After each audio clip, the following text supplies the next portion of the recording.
جب زبان نیکی کی بات کرے اور عمل اس کے خلاف ہو تو دل سخت ہو جاتا ہے اور اثر ختم ہو جاتا ہے۔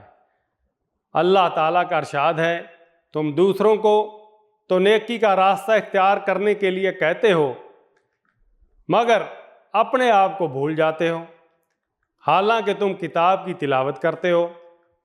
کیا تم عقل سے بالکل ہی کام نہیں لیتے؟ البقرہ آیت 44۔ یہ آیت انسان کی آنکھ کھولتی ہے کہ نصیحت دوسروں کے لیے نہیں بلکہ سب سے پہلے اپنے لیے ہوتی ہے۔ کتاب کی تلاوت کا مطلب صرف پڑھنا نہیں بلکہ عمل کرنا ہے۔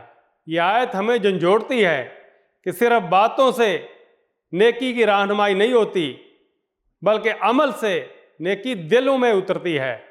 تب بندہ خاموش ہو کر سوچتا ہے، کیا میری زبان اور عمل ایک دوسرے کے ساتھ چل رہے ہیں، یا میں وہی بھولا ہوا انسان ہوں جیسے قرآن آئینہ دکھا رہا ہے؟